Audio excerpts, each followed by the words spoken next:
మనం చదివిన వాక్య భాగం మరోసారి మొదటి 12 వచనాలు చదువుకుందాం. మరలా కలిసి చదువుకుందాం. మత్తయి సువార్త 5వ అధ్యాయము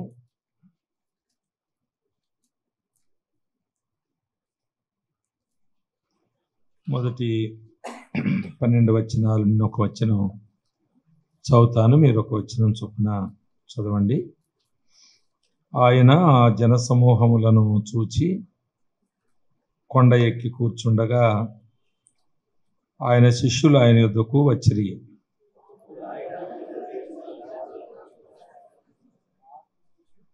ఆత్మ విషయమై దీనులైన వారు ధన్యులు, పరలోక రాజ్యము వారిది.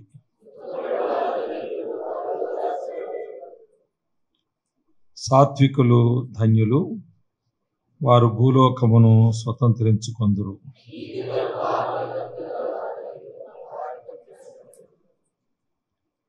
కనికరము గలవారు ధన్యులు, వారు కనికరము పొందుదురు.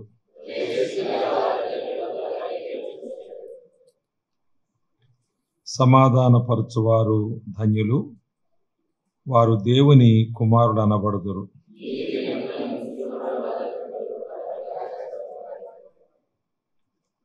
నా నిమిత్తము జనులు మిమ్మును నిందించి హింసించి మీ మీద అబద్ధముగా చెడ్డ మాటలెల్లా పలుకున్నప్పుడు మీరు ధన్యులు.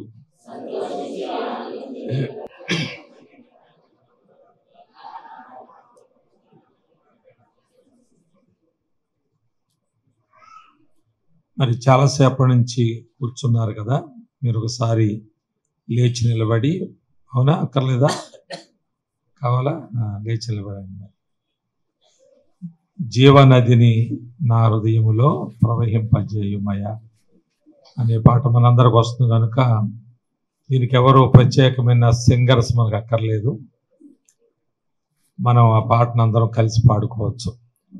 జీవనదిని నా హృదయములో ప్రవహింపజేయుమయ్యా, జీవనదిని నా హృదయములో ప్రవహింపజేయు. ఇది ప్రార్థన, మనం ప్రార్థన చేస్తున్నాం. ప్రార్థన చప్పట్లు అక్కర్లేదు, మ్యూజిక్ కూడా అక్కర్లేదు. కావాలా? పాటలకు కావాలి, చప్పట్లు కావాలి, మ్యూజిక్ కావాలి. ఇది ఈ పాట ప్రార్థన చేస్తున్నట్టు. అంటే ప్రార్థన చేయడానికి ఒక రాగం పెట్టాం. ఎందుకు రాగం? ప్రార్థన రాగం ఎందుకు? అందరం కలిసి చేయడానికి. రాగం లేకపోతే ఎవరు ప్రార్థనలు చేసుకుంటారు కనుక రాగం సమకూర్చబడింది. కనుక నిజముగా మనం మరి ఈ పాట పాడుతున్నప్పుడు ప్రార్థనా హృదయంతో పాడుకుందాం. జీవనదిని నా హృదయములో ప్రవహింపజేయుమయ్యా, జీవనదిని నా హృదయములో.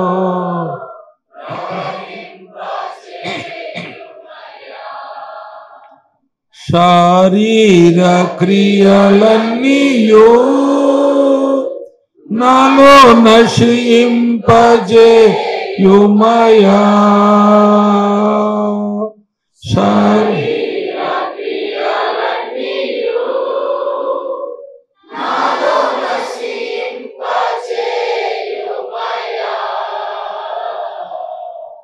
జీవనదిని నా హృదయములో ప్రవహింపజేయుమయ్యా, జీవనదిని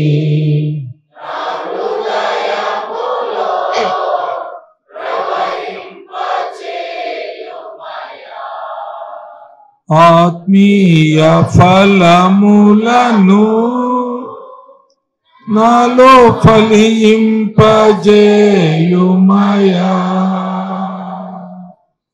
ఆత్మీయ ఫలములను నాలో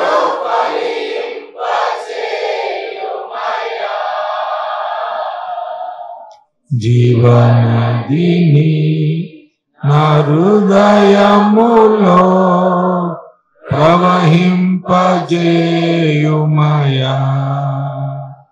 జీవనదిని నా హృదయములో ప్రవహింపజేయుమయా.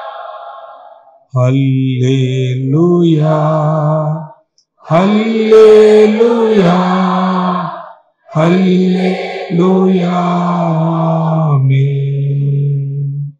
హల్లెలూయా హల్లెలూయా హల్లెలూయా ఆమేన్. ఆమేన్. కూర్చోండి.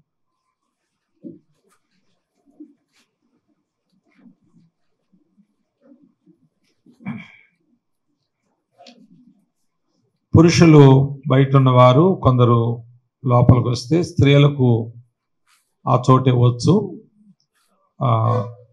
లోపలికి మీరు వచ్చినప్పుడు ఇక్కడ కుర్చీల్లో ఎవరైనా కింద కూర్చోగలిగిన వాళ్ళు వస్తే బయట కుర్చీల్లో కూర్చున్న వాళ్ళకి కుర్చీలు ఇవ్వచ్చు. అలాగే లోపల కూడా కొన్ని కుర్చీలు అక్కడ వెనకాల కనబడుతున్నాయి, మీరు వాటిని కూడా ఆక్యుపై చేయవచ్చు. మంచిది. మనం గత రాత్రి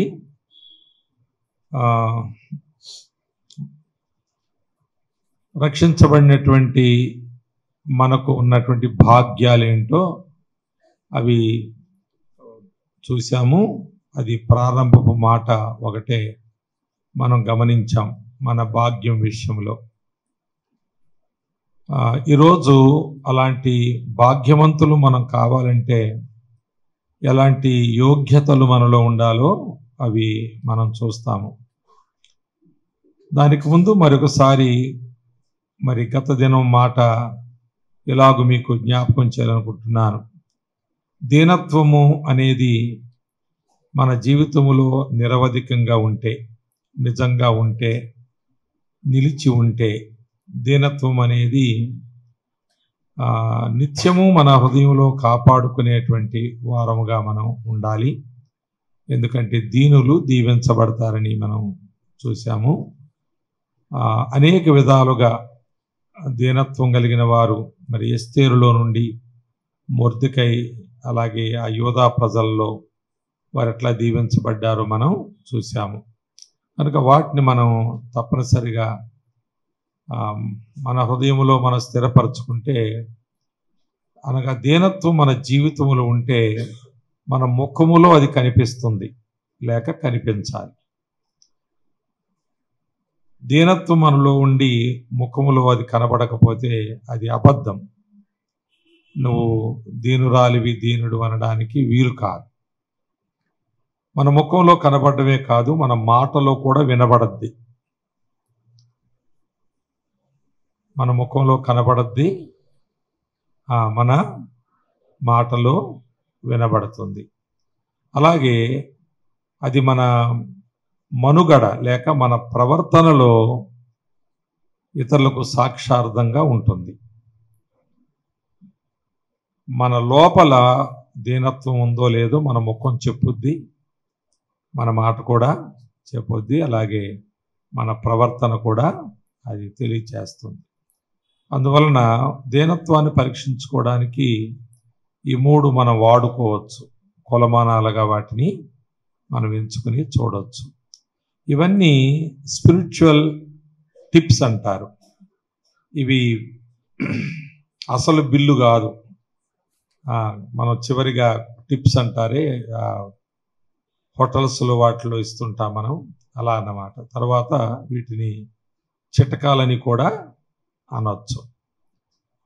ఇవి బైబిల్ మనకు కూడా ఎప్పుడు ఉండదు, కానీ ఈ చిట్కాలతో మన ఆధ్యాత్మిక జీవితం యొక్క వైఖరిని మనం చదువుకోవచ్చు, గుర్తించవచ్చు.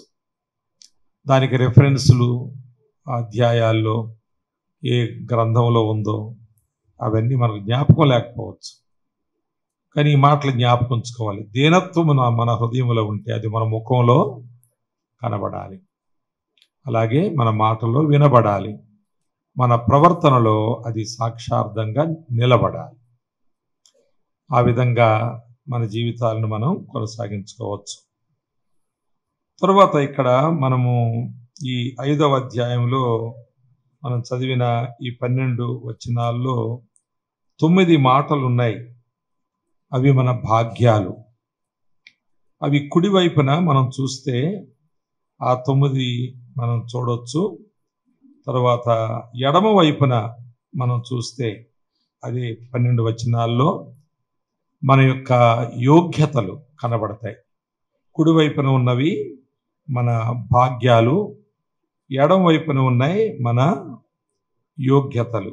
అంటే మళ్ళా ఈ మాట మొదటి వచనంలో చూద్దానగా 3వ వచనంలో, ఆత్మ విషయమై దీనుడైన వారు ధన్యులు, పరలోక రాజ్యము వారిది. పరలోక రాజ్యము వారిది అనేది మన భాగ్యం.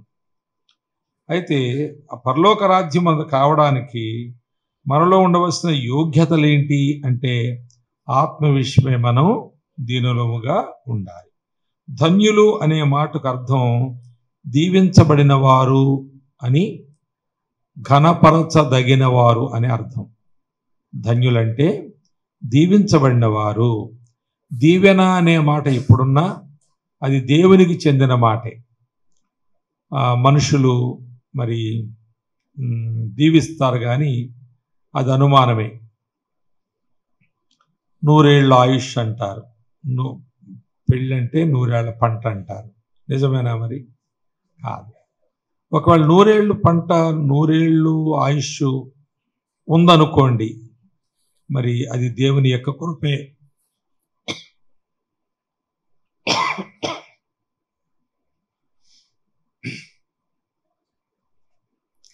మంచిది అంటే నీళ్లు కాదు, మైకు వాడింది నాకు ఇవ్వకుండా ఉంటే మంచిదేమో. నా ముందు వాడిన మైక్ ఏదైనా సరే మంచిది. కనుక ఒక పంతులో లేక పెళ్లి పాస్టర్ గారు మరి మన ఆయుష్ను దీవిస్తే, దేవుడు దీవించకపోతే ఏది నిజమవుతుందో చెప్పండి? దేవుడిదే నిజమవుద్ది, పంతులు గారిది నిజం కాదు, పాస్టర్ గారిది నిజం కాదు. అందువల్ల విశ్వాసులు కూడా సేవకుడు దీవించాలి అని ఆశిస్తారు. నేను దానికి ఒక మాట చెప్తాను, మనసులో పెట్టుకోండి. సేవకుడు దీవించాలని ఆశ మనకుండలో తప్పులేదు, కానీ దేవుడు దీవించని వారిని సేవకుడు దీవించలేడు. అది మనసులో పెట్టుకోండి. దేవుడు నిన్ను దీవించకపోతే ఎందరో సేవకులను దీవించినా ఏ లాభము లేదు. అలాగే దేవుడు నిన్ను శపించకపోతే ఏ సేవకుడు నిన్ను శపించలేడు. అర్థమైంది కదా? కనుక సేవకులు శపిస్తారేమో అని అదిగి మదిగి ఉండడం కాదు. వారు మన ఆధ్యాత్మిక నాయకులు కనుక, మన పోషకులు, ఆధ్యాత్మిక పోషకులు కనుక, అలాగే మన క్షేమాన్ని కోరేవారు కనుక, మనను దేవుని రాజ్యం కోసం సిద్ధపరచడానికి వారిని దేవుడు నియమించుకున్నాడు కనుక మనం మరి వారు మన పైన నాయకత్వాన్ని వహిస్తున్నారే తప్ప వాళ్ళు దీవించి నిన్ను శపించే హక్కు వాళ్ళకేమీ లేదు. ఆ భయం మనకు కూడా అక్కడ లేదు. అమ్మగారు దీవించాలని మనకు ఆశ ఉంటే ఉండొచ్చు, కానీ అంతకుముందు దేవుడు నిన్ను దీవించే వ్యక్తిత్వం నీలో లేకపోతే అమ్మగారు ఎంత నిన్ను అణగొట్టినా కిందకే పోతా కానీ పైకి రావు. అర్థమైందా? కనుక ఇలాంటివి క్రైస్తవేతర మతాల్లో ఉండే ఆలోచనలు క్రైస్తవులకు అది తగదు. ఎందుకంటే దేవుడు మనలను దీవించాలి. కానీ శపిస్తే దేవుడే శపించాలి, దేవుడే శపించేవాడు కాదు. కానీ ఒకళ్ళ శాపం అనే మాట ఏదన్నా ఉంటే అది నువ్వు తెచ్చుకునేదే, దేవుడిచ్చేది కాదు.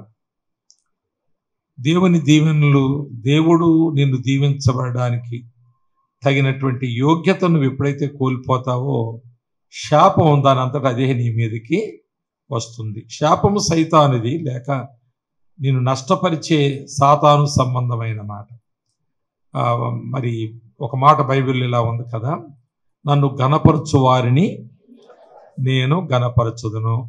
నన్ను తృణీకరించిన వారు తృణీకరించుదును అనలేదు ఆయన, వారే తృణీకార మందుదురు. నన్ను గణపరిస్తే నేను గణపరుస్తాను, నన్ను తృణీకరిస్తే మీరే తృణీకరించబడతారు. ఆయనేమో పని పెట్టుకోడు, మనం తృణీకరించే పని ఆయన పెట్టుకోడు. కనుక మనము ఆ విధంగా దేవుని సంఘంలో ఆ దీవెనలు పొందడానికి అవి మన భాగ్యాలు. ఈ రైట్ సైడ్ ఉన్నాయన్నీ కూడా మన భాగ్యాలు, లెఫ్ట్ సైడ్ ఉన్నాయన్నీ కూడా ఈ 12 వచనాల్లో అవేంటి? మన యోగ్యతలు, ఆధ్యాత్మిక యోగ్యతలు. అనగా మనను ధన్యులుగా చేసే యోగ్యతలు అవి. మనను భాగ్యవంతులుగా చేసే యోగ్యతలు అవి. ధన్యత అంటే అర్థం ఏంటి చెప్పాను? దీవించబడిన వారు, రెండవ మాట ఘనపరచబడుటకు తగిన వారు. అది ధన్యులంటే వారికి అర్హత ఉంది అని అర్థం. ఎవరికి ఉందా అర్హత అనేది మనం ఈ లెఫ్ట్ సైడ్ చూస్తాం. గనుక అసలు ఈ భాగ్యము అనే మాట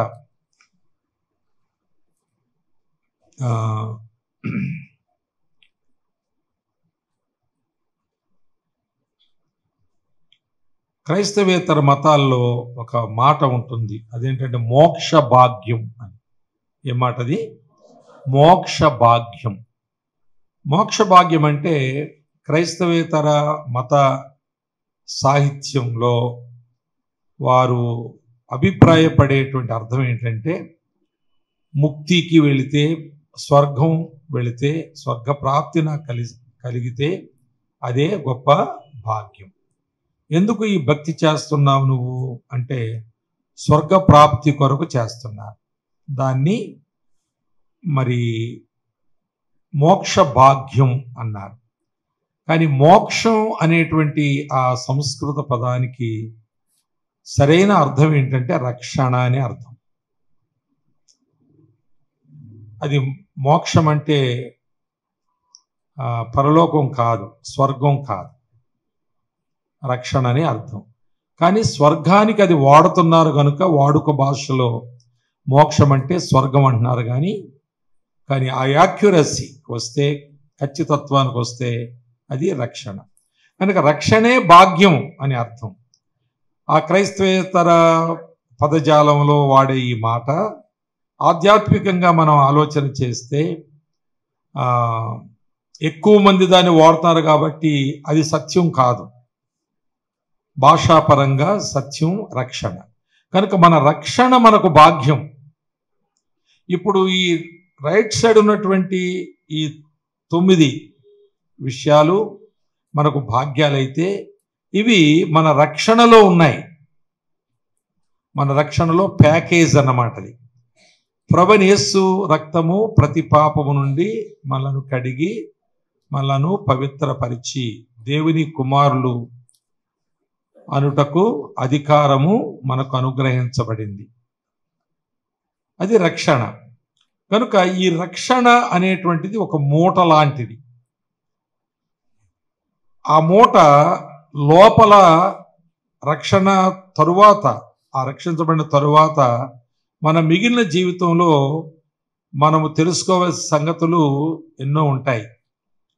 సాధారణంగా ఒక మూట కట్టారంటే మూట కట్టినటువంటి ఆ పై బట్ట కంటే మూటలో ఉన్నాయి చాలా విలువైనవి అవుతాయి. అవును కదా? కొన్ని పట్టు చీరలు మూట కట్టాలంటే ఒక పట్టు చీరతో కట్టరు కదా, ఒక సామాన్యమైన బట్టతో కడతారు. కానీ దాన్ని విప్పిన తర్వాత అందులో చాలా విలువైనటువంటి బట్టలు ఉన్నాయి, లేక వస్తువులు ఉన్నాయి అని మనం చూస్తాం.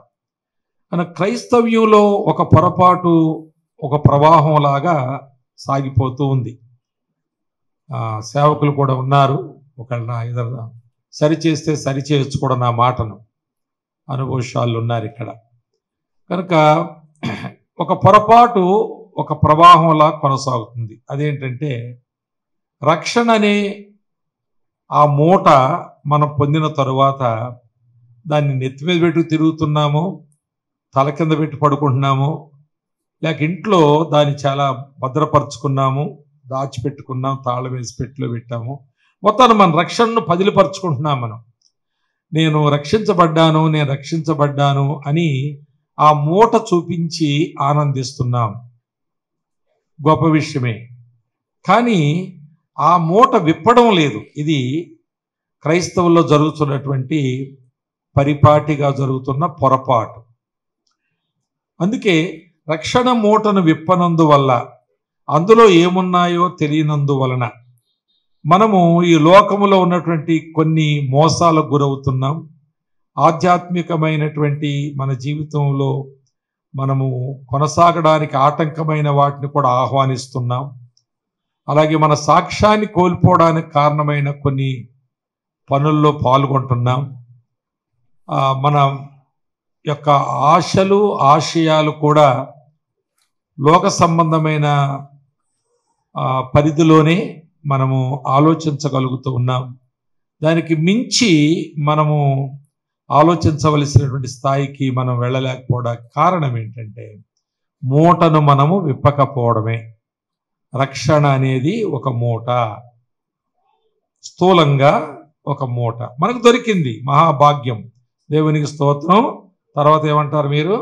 హల్లెలూయా అంటారు. అనండి ఒకసారి. మీరు అప్పుడప్పుడు అనండి, పర్లేదు, నాకేం అభ్యంతరం లేదు. నేనంటే మీరనడం కాదు, మీరంటే నేనంటా. సరే, కనుక ఈ రక్షణ అనే మూట చాలా బాగా కాపాడుకుంటున్నాం మనం. ఎందుకంటే మనం ప్రభు బిడ్డలమని, క్రైస్తవులమని చెప్పుకుంటున్నాం. అలాగే మనం చర్చికి వెళ్తున్నాం, బైబిల్ కొనుక్కుంటున్నాం, బైబిల్ చదువుకుంటున్నాం, మరి ప్రార్థనలు చేసుకుంటున్నాం, ఆరాధనలప్పుడు చాలా ఆసక్తిగా ఆరాధిస్తూ ఉన్నాం. ఈ మూటను, అదొక మూట, కొన్ని సంవత్సరాల నుండి దాన్ని అలాగే మనం విప్పకుండా ఉంచుకుంటున్నాం. కనుక రొటీన్గా అలా జరుగుతున్నాయి. నేను మేము ఒక సేవకుల కూడికి వెళ్ళాం కదా, నక్కెరికల్లని, ఇక్కడ సూర్యాపేట అవతల. అక్కడ ఒక ఆయన చాలా సీరియస్గా వచ్చి నన్ను అడుగుతున్నాడు. నేను వాక్యం చెప్పొచ్చు, రూమ్లో కూర్చున్నాను, ఇక అక్కడ జరుగుతుంది, ఇది చివరి ప్రార్థన బెనడిక్షన్కి అవ్వలేదు. ఆయన నా వెనకాల వచ్చాడు. అంటే నాకేదో ఫ్యాన్ వేస్తానని, నీళ్ళు ఇస్తానని ఏదో కావచ్చు. వచ్చాడు, రూమ్లో కూర్చున్నప్పుడు ఆయన ఏమన్నాడంటే, మీ వర్షిప్ ప్యాటర్న్ ఏంటండి అని అడిగాడు. మీ వర్షిప్ ప్యాటర్న్ ఏంటి అన్నాడు. దీనికి ఒక ప్యాటర్న్ ఉందన్నమాట. అది ఆ మూట అంతే. ఇక చచ్చే వరకు ఈ సంఘంలో అదే మూట ప్యాటర్న్, ఇక అంతే. అందులో ఏ మార్పు ఉండదు. ఇప్పుడు మొదట ప్రార్థన, ఇద్దరు లేక ముగ్గురు లేక ఒకరు ప్రార్థన చేస్తారా? చేయకుండా ఎప్పుడైనా ప్రారంభిస్తారా మీటింగ్? అది ప్యాటర్న్ అన్నమాట. అది ప్యాటర్నే. ఒకవేళ సేవకుడు లోపల తన గదిలో నన్ను కొంచెం స్వేచ్ఛగా చెప్పనివ్వండి, మరియమ్మ గారు లేకపోతే అమర్నాథ్ నన్ను ద్వేషించాలని నమ్మి చెప్తున్నాను ఈ మాటలు. ఇక్కడ కూర్చున్న కొంతమంది సేవకులు కూడా ఎప్పుడున్నాడా ఆయన ద్వేషించాలని నమ్మకం అందుకొచ్చు. నాకు అందుకే ఈ మాటలు చెబుతున్నాను. లోపల ఎఫెఫ్రా ప్రార్థన చేసుకుని వచ్చాడు. చాలా అన్నిటితో చేశాడు. ఈరోజు ప్రభువా నువ్వు మాట్లాడు అని ప్రార్థన చేసి వచ్చాడు ఇక్కడికి. ఆ తరువాత మీరు కూడా ప్రభువా మాతో మాట్లాడండి, నీ దాసుని వాడుకోండి, బలపరచండి అని ప్రార్థన చేసుకుని ఆశతో వచ్చారు. మళ్ళా ఇక్కడికి వచ్చిన తర్వాత ప్రార్థన చేయకపోతే మనకు గిట్టుబాటు కాదు. సేవకుడు ప్రార్థన చేయలేదేంటి, ఆయన లోపల ఏడ్చి వచ్చినా సరే నీ చెవులు కింద పడేలాగా ఓ ప్రార్థన చేయాలి. అలాగే నువ్వు కూడా ఇక్కడికి వచ్చిన తర్వాత మళ్ళీ నువ్వు ప్రార్థన చేసుకుని వచ్చినా, ఆశతో వచ్చినా నువ్వు ప్రార్థన చేయలేదేంటి అని ఆఖరు వరకు ఆ యొక్క లోపల అదే ప్రశ్న నిన్ను తొలిచేస్తుంటది. పురుగులాగా, ఏంటి వారం పాస్టర్ గారు ప్రార్థన చేయలేదేంటి? తరువాత పాటలు పాడతారు. పలానోళ్ళు మొదట పాడతారు, తర్వాత వీళ్ళు పాడతారు, తర్వాత రంగురంగులు ఏకరంగు బట్టలు పాడతారు, తర్వాత ఇంకొకటి ఏవో రకరకాలుగా మరి ఉంటుంటాయి. అవన్నీ కొయర్ అండి. అవన్నీ ఒక డ్రెస్ వేసుకుని 300 మంది దేవదూతల్లాగా తెల్ల బట్టలు వేసుకుని, ఒకే రకం బట్టలు వేసుకుని, ఒక ఆవిడ చాలా బాగా పాట పాడద్ది. కానీ వాళ్ళ ఆయన మాత్రం వాళ్ళ ఏ రంగు చీర అందరూ కొనుక్కోవాలని పాస్టర్ గారు శాసించారో లేక ఎవరని చెప్పారో వైర్లో ఉండడానికి, మరి అది ఆయన కొనడు. నువ్వు చర్చికి పోవడం ఎక్కువ అంటే మళ్ళీ నీకు మళ్ళీ చీర కొనాలా, మీటింగ్లకే పోవద్దని నేను అంటుంటే ఓ చీర కొని పంపించాలండి నేను పోతే సస్తే సావంటే ఆవిడకి మంచి పాట వస్తుంది కానీ మంచి ఆ రంగు చీర లేదు. అందుకే పాపం అక్కడే కూర్చొని ఉండాలి. ఆ రంగు ఉన్న వాళ్ళకి పాట వచ్చినా లేకపోయినా వాళ్ళు పాడేయచ్చు. ఇది ప్యాటర్న్ అన్నమాట. అర్థమైందా మీకు? అది ప్యాటర్న్. ఇక నిలబడ్డ వాళ్ళు ఒక 5 4 నిలబడ్డారు అనుకోండి, అందులో 3కో 4కో ఒకే రకం ఉంది, ఒకళ్ళకి అలాంటి రకం లేదనుకోండి, మన అందరి దృష్టి ఆ మీద పడిపోద్ది. అంతే ప్యాటర్న్ ఇది అన్నమాట. అలాగా మరి ఆ తరువాత ఆ పాటలలాగా అవుతాయి. ఇక నేను ఎన్నోసార్లు చెప్పాను, సినిమాల్లో లాగా మైకులు పట్టుకుని వాయించకండి, అందరూ కలిసి పాడుకునే పాటలు, అందరూ కలిసి ఆరాధించినట్లుగా పాడుకోవాలి అని చాలాసార్లు నా గొంతు బొంగురోయింది. అందుకే ఆ మాట చెప్పి అన్నంతగా చెప్పాను నేను. కానీ అలా ఉండదు.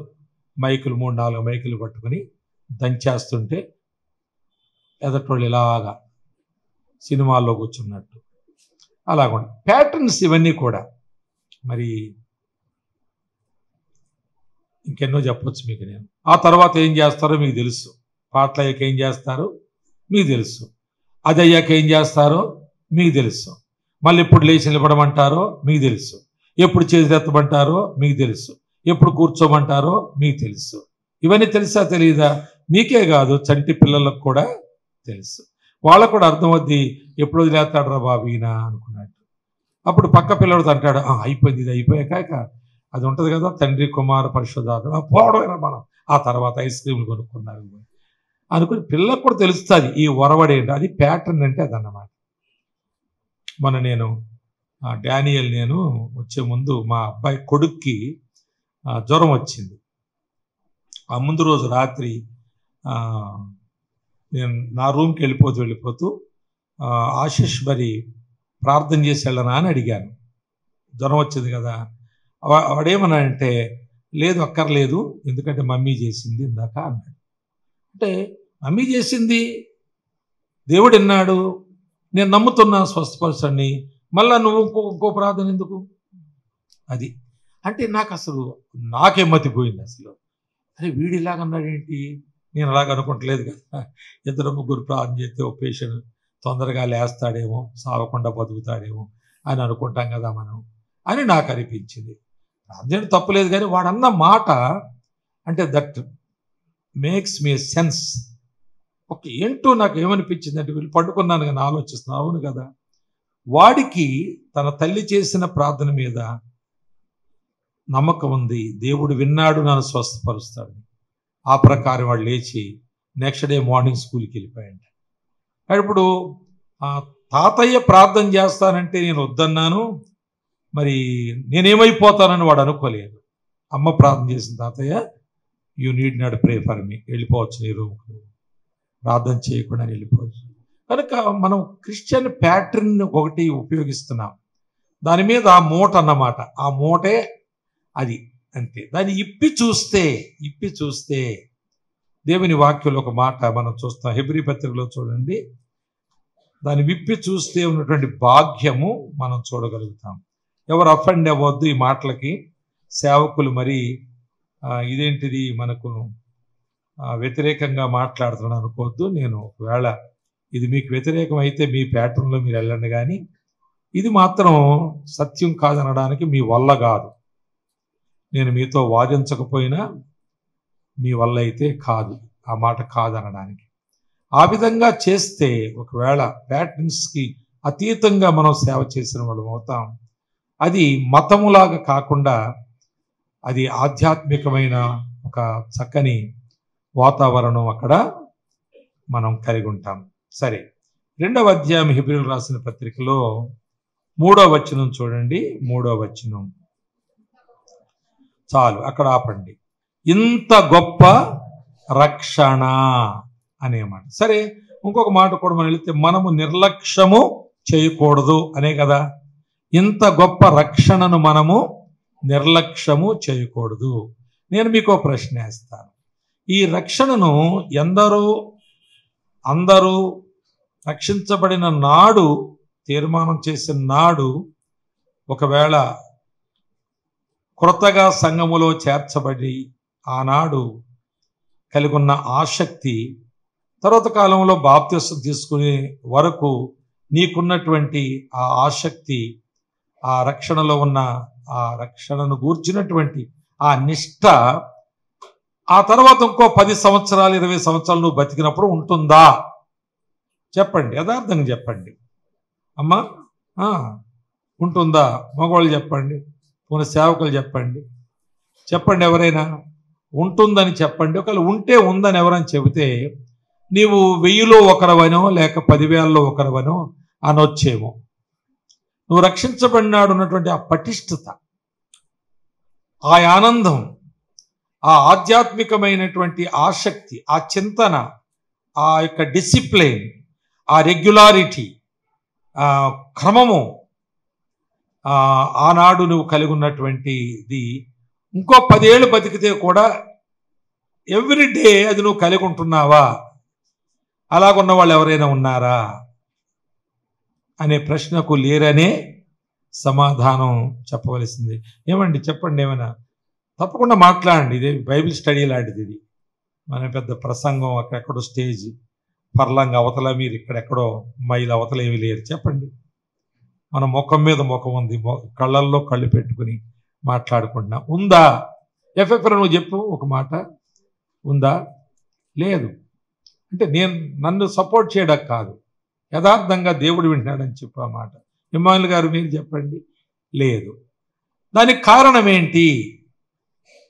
మరి ఇంత గొప్ప రక్షణ అన్నాం కదా. సరే, ఇంకో ప్రశ్న మిమ్మల్ని వేస్తాను. నువ్వు ఒక 2-3 కాసులు బంగారం గొలుసు చేయించుకున్నావు అనుకో. ఆ బంగారం గొలుసు అది లేనప్పుడు లేదు అనుకున్నావు. చేయించుకున్నప్పుడు ఆ గోల్డ్ స్మిత్ నీకు ఏ రోజు అది ఇచ్చాడో, నువ్వు ఏ డిజైన్ చేయమన్నావో అలా చేయించినప్పుడు నీ ఆనందం ఎంత గొప్ప చెప్పండి. అవునా కాదా? ఇప్పుడు ఆ బంగారపు గొలుసును చూసినప్పుడల్లా ఆనందం ఉంటుందా ఉండదా చెప్పండి. ఉందా లేదా? ఏమండి ఆ మాట చెప్పండి. చారి వీరాచారి నువ్వు చెప్పు. ఇంత బంగారం, మరి నువ్వు అది తెచ్చుకున్న రోజును నువ్వు చూసి ఆనందిస్తావు, దాన్ని దాచుకుంటావు, పక్కన పెడతావు, ఎప్పుడో ప్రత్యేకమైన సమయాల్లో వేసుకుంటావు కావచ్చు. దాన్ని ఉదాహరణగా చెబుతున్నాను, స్త్రీలను రిమార్క్ చేయడా కాదు నేను చెప్పడం. అయితే దాన్ని నువ్వు తెచ్చిన రోజున చూసి ఆనందించి పెట్టులో పెట్టి దాచావు. నీవు 10 సంవత్సరాలు పోయిన తర్వాతనైనా దాన్ని బట్టిగా ఎక్కడైనా వంటగదిలో పడేస్తావా, లేకపోతే ముందు హాల్లో పెట్టేసి పడుకుంటావా చెప్పు. 10 ఏళ్ళు పోయాక కూడా.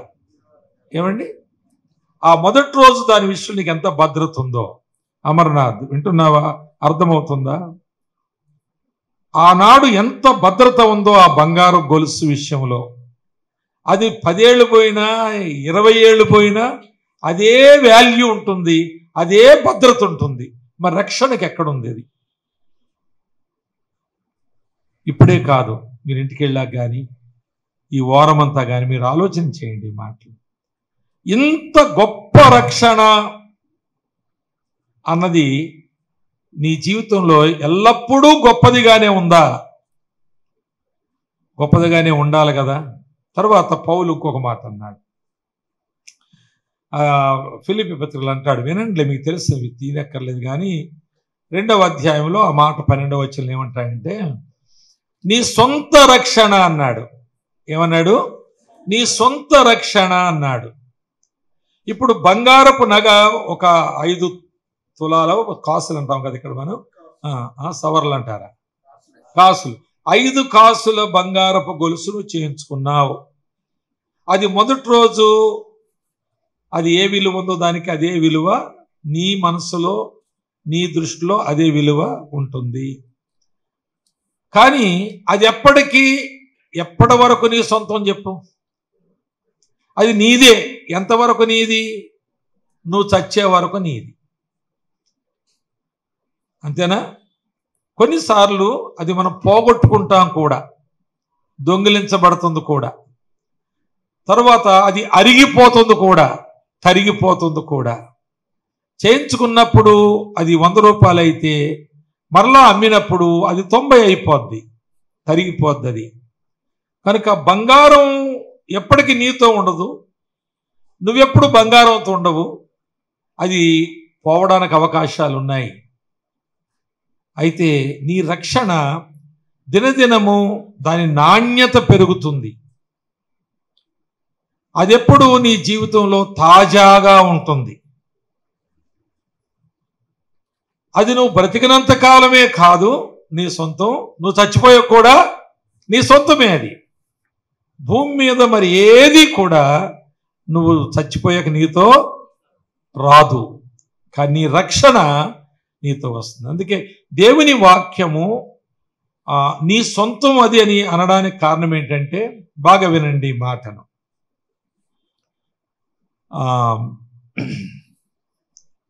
పౌలు అంటాడు కొరింథీ 2వ పత్రికలో 5వ అధ్యాయం 1వ వచనంలో అంటాడు, శిథిలమైపోయే ఈ శరీరము అంటాడు ఆయన. పేతురు ఏమంటాడంటే, నేను ఈ గుడారమును విడిచిపెట్టవలసి ఉందన్నాడు.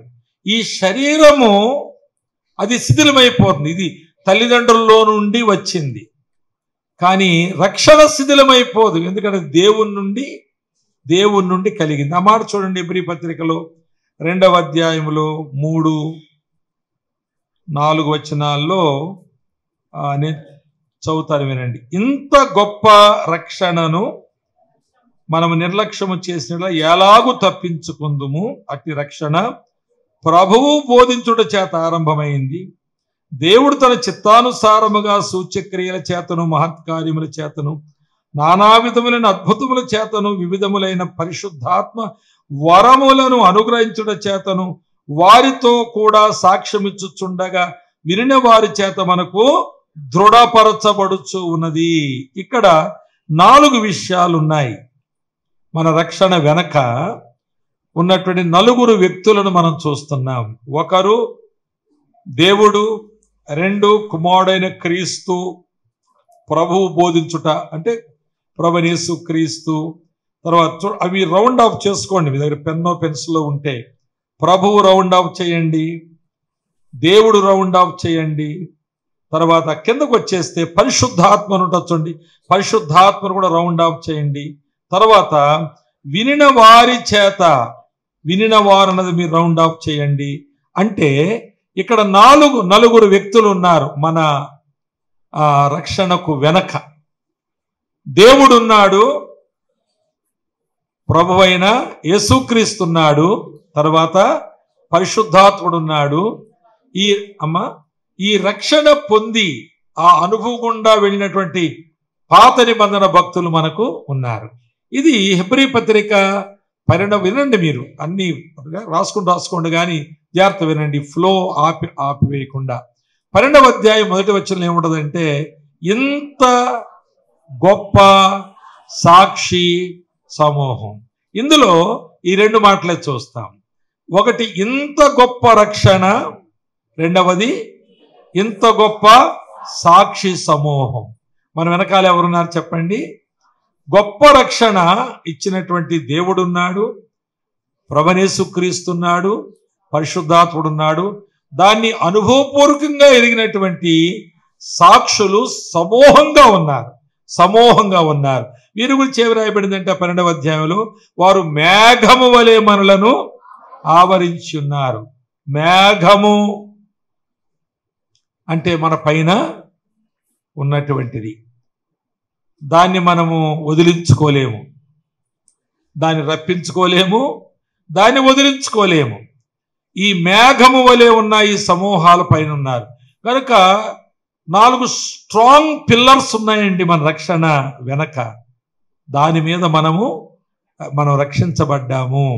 అంత స్ట్రాంగ్ పిల్లర్స్ ఉన్నటువంటి ఈ రక్షణ ఎంత గొప్పదో నువ్వు ఎప్పుడైనా చూసావా?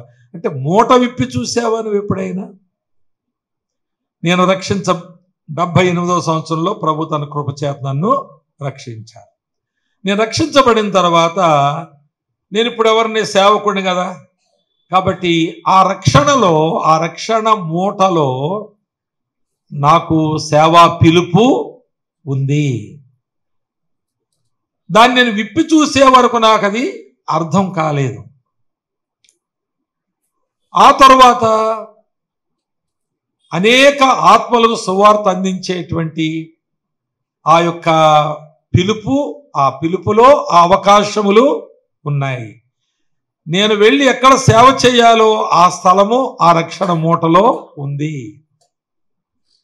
అప్పుడప్పుడు దెయ్యాలు పట్టిన వాళ్ళని ప్రార్థన చేస్తే దెయ్యాలు పోని, దేవుని దయవల్ల పోయినాయి. అవి పోకపోతే నేనేం చేద్దాను. కానీ ఆ దేవుని దయవల్ల పోయి కాబట్టి నాకు దెయ్యాలు వెళ్ళగొట్టే వరం కూడా ఉంది. ఎక్కడుంది అది? నా రక్షణ మూటలో ఉంది అది. ఆ తరువాత నేను ఎన్నో దేశాలు వెళ్ళాను, ప్రయాణాలు చేశాను, అవన్నీ అక్కడ సేవ చేశాను. అవన్నీ ఎక్కడున్నాయి? రక్షణ మూటలో ఉన్నాయి. నేను ఒక హాస్పిటల్ కట్టించాను, అది ఎక్కడుంది? నేను ఒక స్కూల్ నిర్మించాను, ఎక్కడుంది? దాదాపు 50-60 మంది సేవకులు సిద్ధపరిచాను, ఎక్కడుంది అది? అది ఎప్పుడు తెలుస్తుంది? ఇప్పుతేనే తెలుస్తుంది. నేను రక్షించబడ్డాను. మరియమ్మ గారి చర్చికి వెళ్తాను, అందులో ప్యాట్రన్ వస్తారు, అమర్నాథ్ గారు ప్రార్థన చేసుకుందాం అంటారు, వెంటనే తల వంచేస్తాం. తరువాత పాటలు పాడుకుందాం, 3 పాటలు పాడదాం, ఒక పాట వీళ్ళ పాడతారు, 2 పాటలు వాళ్ళ పాడతారంటారు. అది అయిపోయాక ఇప్పుడు వాక్యములోకి వెళదామంటారు. ఇవన్నీ మనకు సంవత్సరాల తరబడి తెలిసినటువంటి ప్యాటర్న్స్. ఇవన్నీ కూడా ఒక్క ఆదివారం ఆయన ప్రార్థన చేయకపోతే ఆఖరి వరకు మీ హృదయంలో పురుగు తోలుతూ ఉంటుంది. ఈయన అవిశ్వాస అయిపోయాడా, లేక మరిచిపోయాడా, ఈ మధ్యన ఇలాగ అయిపోతారండి మా పాస్టర్ గారు. ఇక ఎన్ని పోయినాయి, మధ్యలో అన్ని ప్రార్థన చేయలేదు. ప్యాటర్న్ నిన్ను చంపేస్తుంది. ప్యాటర్న్ అనేటువంటి ఒక అపరాధం లేక ఒక తప్పు, అది ప్రవాహంలాగా నీ ఆధ్యాత్మిక జీవితం కొట్టుకుపోతా ఉంది తప్ప అది నిలబడి ఒక చెట్టు వలె అది ఎదిగి ఫలించలేకపోతుంది. ఫ్లోటింగ్ ప్లాంట్స్ అంటారా, ఈ బోటనీ చదువులో తెలుస్తుంది. ఏమండి, కొట్టుకుపోయే చెట్లు ఉంటాయి కదా కొన్ని, ఏంటవి? ఫ్లోటింగ్ ప్లాంట్స్ ఏనా అంటారు. అవి ఆ నీళ్లలో కొట్టుకుపోతుంటాయి, బతికుంటాయి అవి, కానీ నీళ్లలో కొట్టుకుపోతుంటాయి. అవి ఎక్కడ పోతున్నాయో తెలియదు, అవి ఎక్కడ ఆగుతాయో తెలియదు, అసలు ఎందుకు పుట్టినాయో తెలియదు, ఎక్కడ చేస్తాయో తెలియదు. అలాగ చాలామంది క్రైస్తవులు ఉన్నారు.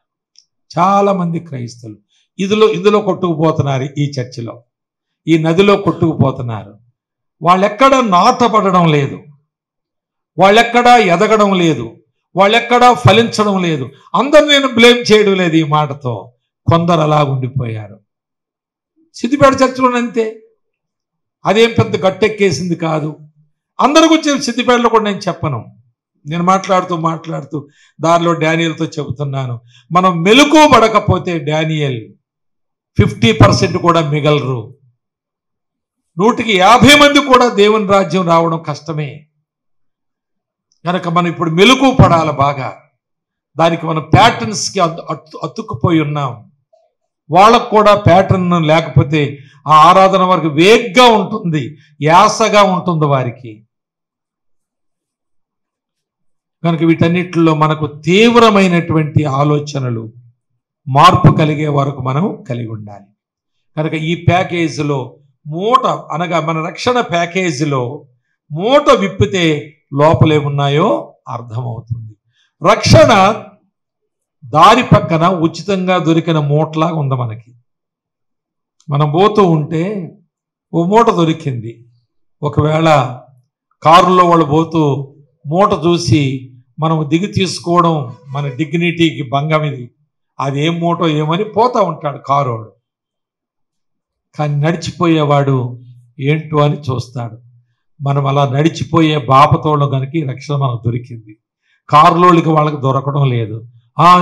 ఈ మతం పడితే ఎలాగా, యేసుదేవుని మతం పడితే మన వాళ్ళంతా ఏం కావాలి, మన సాంప్రదాయాలు ఏం కావాలి, మన పెట్టిన దేవుళ్ళు ఏం కావాలి, ఆ పండగలు ఏం కావాలి, ఆ ఆచారాలు ఏం కావాలి, ఆ మతం పెడితే బొట్టు పెట్టకూడదు, బొట్టు ఏం కావాలి, ఆ మతం పెడితే ఒకవేళ మన వాళ్ళందరూ మనల్ని ద్వేషిస్తారేమో, మనకెవరు పిల్లనివ్వరేమో, మన పిల్లల్ని ఎవరో చేసుకోరేమో అని కారులో వెళ్ళిపోతున్నారు. ఇవన్నీ కారులు లాంటి మనుషులే, కాస్ట్లీ మనుషులు వీళ్ళు.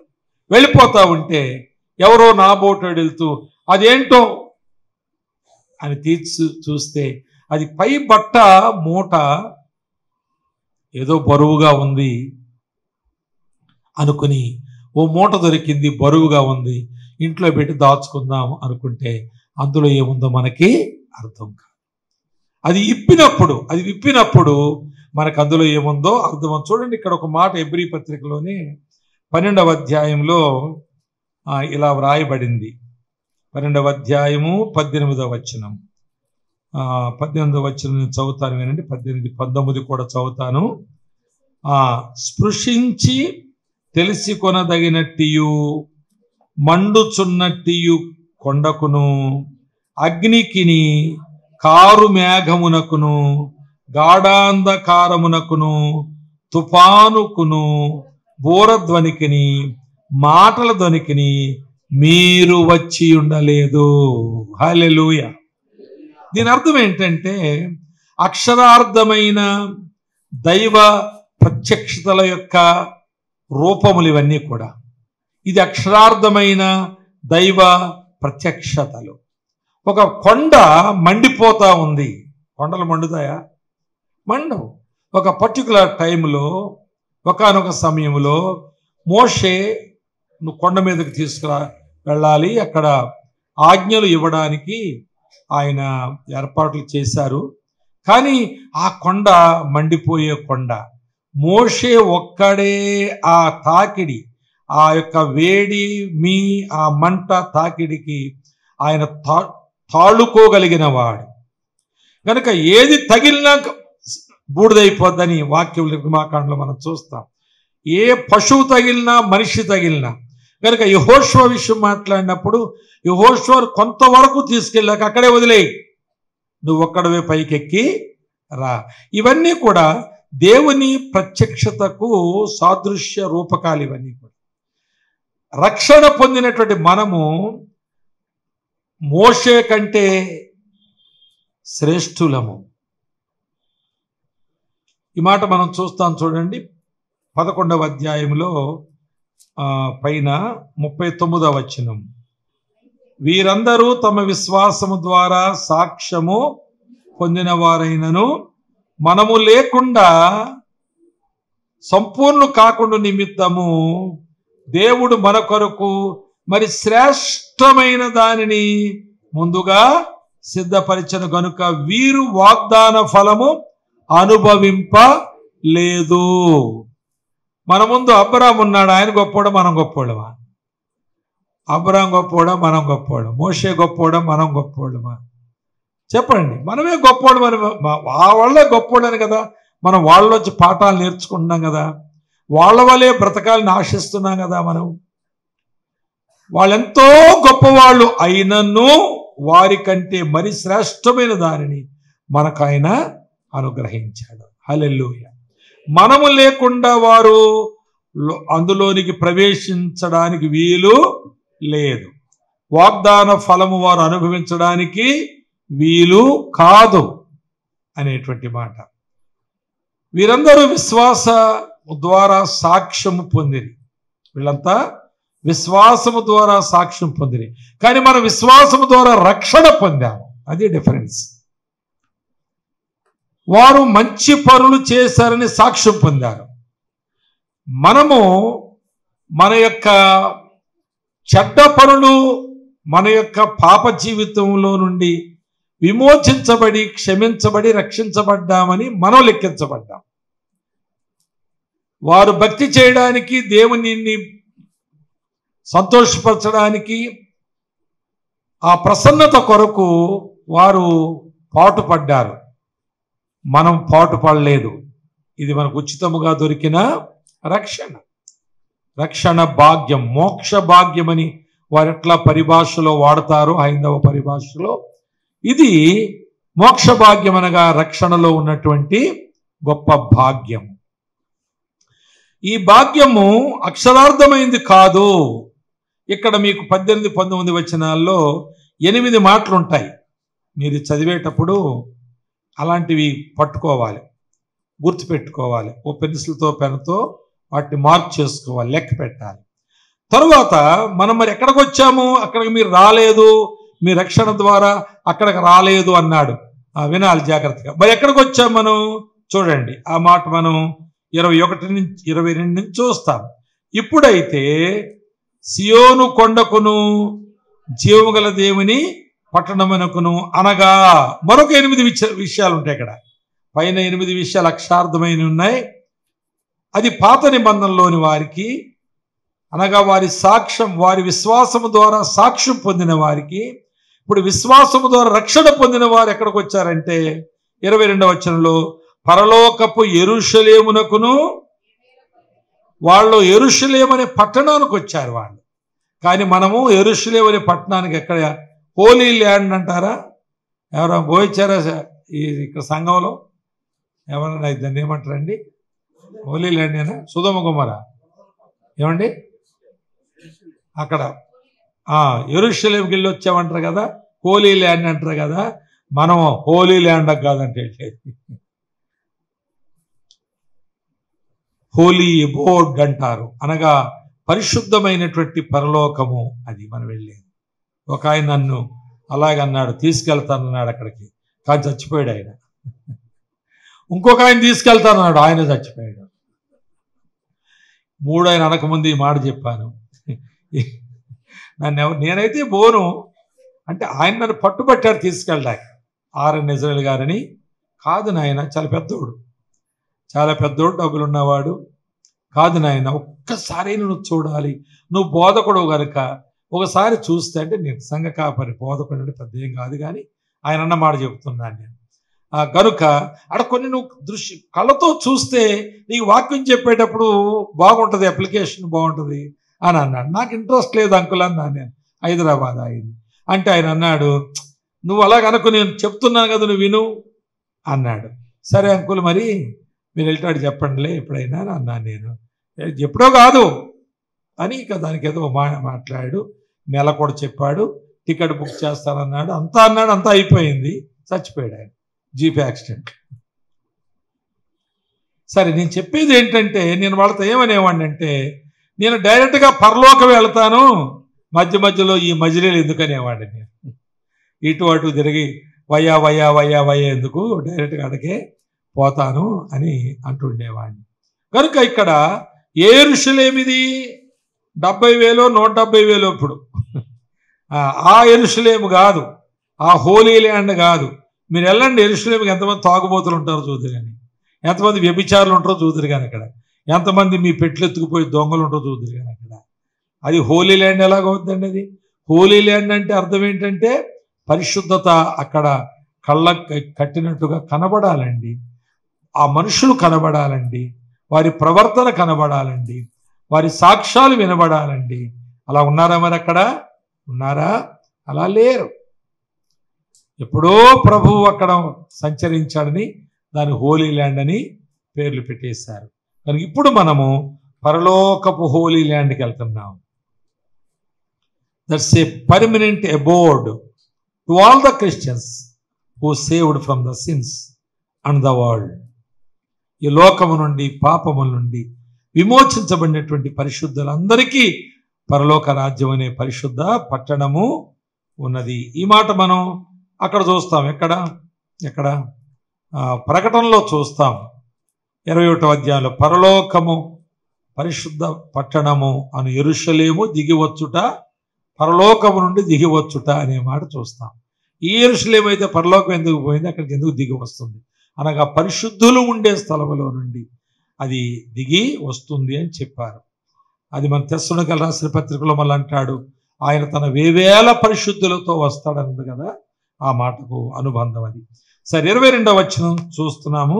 పరలోక యెరూషలేమునకును వేవేల కొలది దేవదూతల యొద్దకును పరలోకమందు వ్రాయబడి ఉన్న శ్రేష్ఠుల సంఘమునకును వారి మహోత్సవమునకును అందరి న్యాయాధిపతి అయిన దేవుని యొద్దకును సంపూర్ణ సిద్ధి పొందిన నీతిమంతుల ఆత్మల యొద్దకును క్రొత్త నిబంధనకు మధ్యవర్తి అయిన యేసు వద్దకును హెబేలు కంటే మరి శ్రేష్టముగా పలుకు ప్రోక్షణ రక్తమునకును మీరు వచ్చి ఉన్నారు. ఎంత గొప్ప విషయం అండి. అల్లు అనబుద్ధి అవుతలేదా మీకు? మీరు అల్లెలూయ అని సేవకులు అండా కారణం చచ్చిన వాళ్ళు లేపడానికి అన్నట్టు ఉంది. అది మీరు ఎక్కడ చచ్చిపోతారో అని, అంటే నిద్రపోతారనో ఎటు అలాగలా తిరుగుతాయనో హల్లుయ అనేసరికి ఆయన అలాగే అన్నాడండి. మిర్యాలగూడలో అన్నాడు, బ్రదర్ మేము ఎక్కువసార్లు అల్లు ఎందుకంటామంటే ఎక్కువ నిద్రపోయేటోళ్ళు లేస్తారని బ్రదరు అన్నాడు. చాలా సీరియస్ సేవకుడు సమూయేలు గారిని ఆయన చెప్పినటువంటి మాట కనుక వినండి జాగ్రత్తగా. ఇక్కడ ఒక 8 ఉన్నాయి మనకి, లెక్క పెట్టి ఇంటికి వెళ్ళాక ఇప్పుడే మొదలెట్టకండి లెక్కలు. పైన ఒక 8 ఉన్నాయి, అవి అక్షరార్థమైనవి. కింద ఒక 8 ఉన్నాయి, ఇవి రక్షణార్థమైన వారికి ఇవ్వబడినటువంటి మహా గొప్ప భాగ్యము. ఇది మనం గ్రహించాలి. కనుక మూట నెత్తి మీద పెట్టుకుని ఒక ట్రైన్లో వస్తున్నాను నేను ఒకసారి భీమవరం నుంచి విజయవాడకి, ఒక మూట పెట్టుకుని వస్తున్నాడు. ఆయన ఎక్కడి నుంచో వస్తున్నాడు, రాజమండ్రి ఇంకా అవతల ఎక్కడి నుంచో సామర్లకోట, ఆ బండికి సామర్లకోట వచ్చే బండి కాబట్టి అక్కడ ఎక్కినట్టున్నాడు. ఆయన నెత్తిపై పెట్టు రాత్రి అంతా బెర్త బుక్ చేసుకున్నాడు, నెత్తిపై పెట్టు కూర్చున్నాడు. మూటని బెర్త బుక్ చేసుకున్నాడు పడుకోవడానికి, కానీ అలాగే కూర్చున్నాడు. తెల్లారకు అలా నేను ఇక్కడ భీమవరంలో తెల్లార ఎక్కాను 6 గంటలకు, అదే నేను ఇక్కడ ఎక్కాను. అలాగే కూర్చున్నాడు ఆయన. అక్కడ పెట్టుకోపోయినాడు, అమ్మో ఇది అక్కడే పెట్టాలి పట్టుకెళ్ళి అన్నాడు. కనుక అలా మనం రక్షణ మూటను ఎంతకాలం తలకా మీద పెట్టుకు మోసినా అందులో నీ కొరకేముందో నీకు అర్థం కాదు. అది ఇప్పినప్పుడు నాకు పిలుపు ఉందని అర్థమైంది, అది విప్పినప్పుడు నాకు ఒక వరం ఉందని అర్థమైంది, అది విప్పినప్పుడు దేవుడు నాతో జరిగించే పనులు నాకు అందులో చూశాను. కనుక రక్షణ అనే ఆ మూటను విప్పి నీ జీవితకాలం అంతా వెతుకుదాన్ని, కొత్తవి కనబడుతుంటాయి అందులో. ఒకసారి ఎతికేస్తే అయిపోదు అది. నీ జీవితకాలం అంతా వెతుక్కో, ఎప్పటికీ కొత్తవి కనపడతాయి నీకు, కొత్తవి కనబడతాయి నీకు. ఒకదాన్ని మించిన ఒక గొప్ప ఆభరణము నీకు అందులో కనిపిస్తాయి. అవి ఎప్పుడైతే నీకు కనిపించినాయో 10 రూపాయలకు ఒక అబద్ధం, ఆ స్థలం కొనడానికి ఒక అబద్ధం, దాన్ని అమ్మడానికి ఒక అబద్ధం, ఓ ఇల్లు కట్టడానికి ఒక మోసం, లేక అక్కడ అప్పులు ఇక్కడ అప్పులు, ఇలాంటి బలహీనమైన ఆలోచనలు నీకు రావు.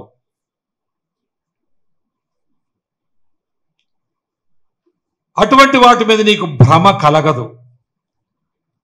అవి కావాలి అనేటువంటి దానితో అపేక్షతో నువ్వు ప్రయాసపడవు. నీకున్న భాగ్యమేంటో నీకు అర్థమైంది కనుక ఇంక చిల్లర వాటిని నువ్వు కోరుకోవు. పౌలు ఆ మాట అన్నాడు, నాకు ఏవేవి లాభకరమో వాటిని నష్టముగా ఎంచుకున్నాను. ఏవేవి నాకు గొప్పతనమును ఆపాదిస్తున్నాయో ఘనతను తెస్తున్నాయో ఆ డిగ్రీలు డేటాలన్నీ పెంట మీద పడేశాను. వాటిని ఇంకా నేను వెనక్కి తిరిగి చూడను. ప్రభువు నాకు ఏది ఇచ్చాడో, ఆ గొప్ప రక్షణలో ఏమి మూటగట్టి నాకు ఇచ్చాడో వాటన్నిటినీ నేను నా మరణం వరకు జరిగించడానికి నేను పరుగు పెడుతున్నాను. వెనకున్న వాటిని మరిచి ముందున్న వాటి కొరకై నేను పరుగు పెడుతున్నాను అని చెప్పాడు. ప్రియులారా, నేను ఒక మాట చెప్తాను నా అనుభవంలో నుండి. ఎప్పుడైతే ఈ మూటను నేను ఇప్పానో, నేను యథార్థం చెబుతున్నాను, దేవుడు ఈ మాట వింటున్నాడు.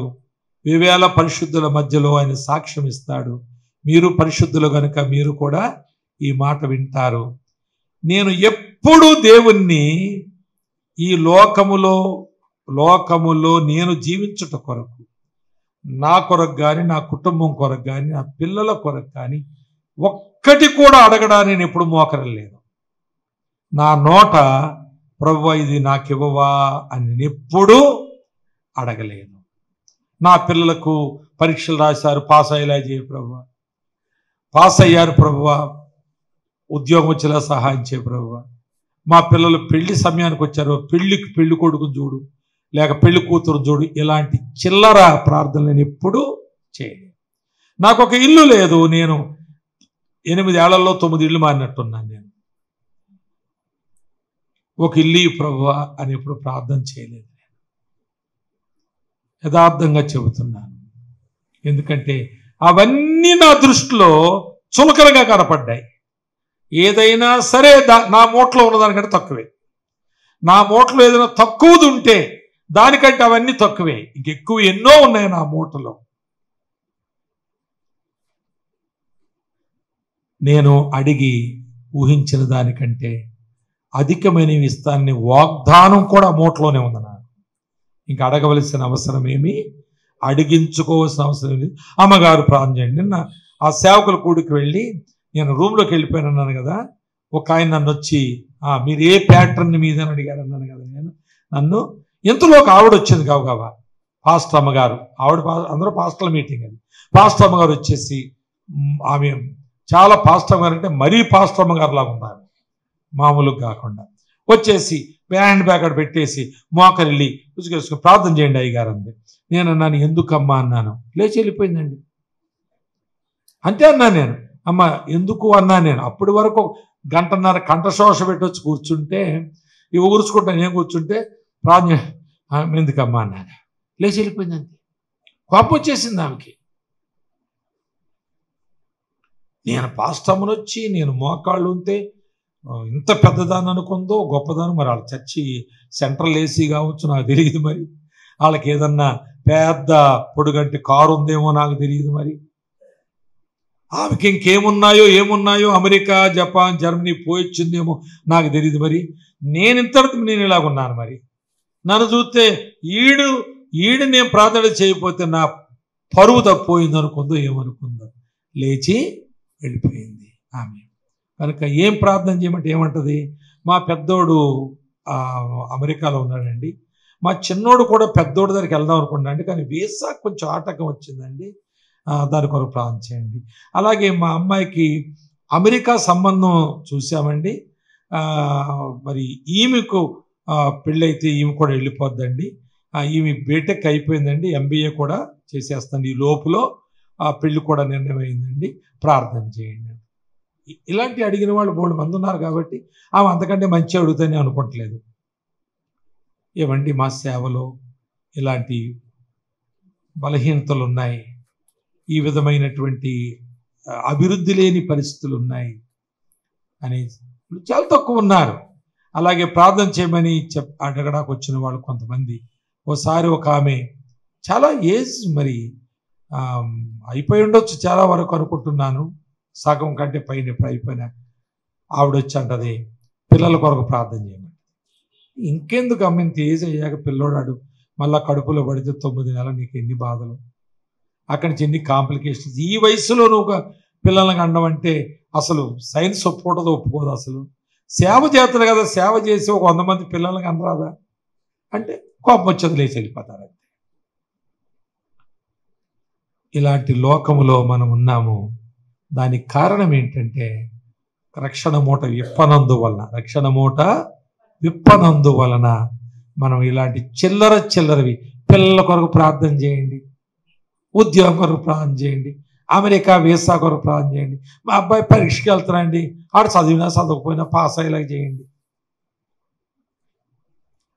మూట ఇప్పితే అందులో ఉన్న భాగ్యం నీకు అర్థమైతే ఇలాంటి బలహీనమైన ప్రార్థనలు ఎప్పుడు చేయించుకోవు. అప్గ్రేడ్ అవుతాం మనం. చాలా కాలంగా మిమ్మల్ని చూస్తున్నాను, నేను మీ సంఘాన్ని చూసి నేను చాలా ఆనందిస్తున్నాను. రాత్రి చెబుతున్నాను అమర్నాథ్ మీ సంఘం చాలా అభివృద్ధి చెందుతుంది. సంఖ్యాపరంగా ఇంతగా మా సంఘాలు అభివృద్ధి చెందడం లేదు. కనుక నీకు భారం పెరుగుతుంది, బాధ్యతలు పెరుగుతున్నాయి. నువ్వు ఇంకా రాత్రి మగాళ్ళు. ఇప్పుడు నేను అమ్మాయితో కూడా మాట్లాడాను, కింద బాబుని చూడడానికి వెళ్ళి, అమ్మ గోవాలో మీరు ట్రైనింగ్ చేశారు, అక్కడ మీరు ఎన్నో నేర్చుకున్నారు, బహుశా 2 సంవత్సరాలు ఏమో మేము ప్రభువు అన్నట్టుగా ఉన్నారు, ఏ బాధరబంది లేకుండా. అక్కడ ఉన్నటువంటి ఆ అనుబంధం అంతా ఇక్కడ కుమ్మరించాలమ్మా మీరు ఇప్పుడు. ఎందుకంటే మీరు చాలా అభివృద్ధి చెందుతున్న సంఘం, ఇంత అభివృద్ధి మాకు లేదు కనుక సంఖ్యాపరమైన అభివృద్ధి మీరు పొందితే సంతోషమే. కానీ దేవునికి సంతోషం ఏంటంటే మీరు ఎదిగి ఫలిస్తే దేవునికి సంతోషం. ఎదిగి ఫలించాలి మనం. ఆ విధమైన వాళ్ళు ఇక్కడ ఎందరో ఉన్నారు. చేయత్తమంటే అందరూ ఎత్తకపోవచ్చు, ఒకవేళ అందరూ ఎత్తిన కొన్ని అబద్ధాలు ఉండొచ్చు అందులో. చాలా జాగ్రత్తగా సీరియస్గా దీన్ని మనం ఆలోచన చేయాలి.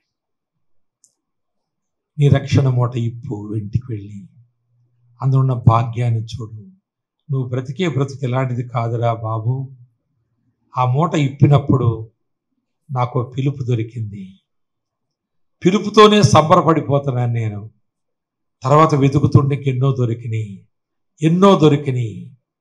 మొన్న చెన్నై నుంచి వచ్చిన ఒక టీం వచ్చారు మా దగ్గరికి. 2 మంచి ఆత్మీయ దైవజనులు వచ్చారు.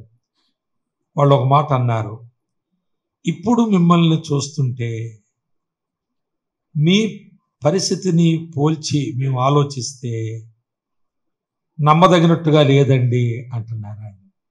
మీరు చెప్పేవి నమ్మదగినట్లుగా లేవండి అన్నారు. అదే మరి దేవుడు చేసే కార్యాలు.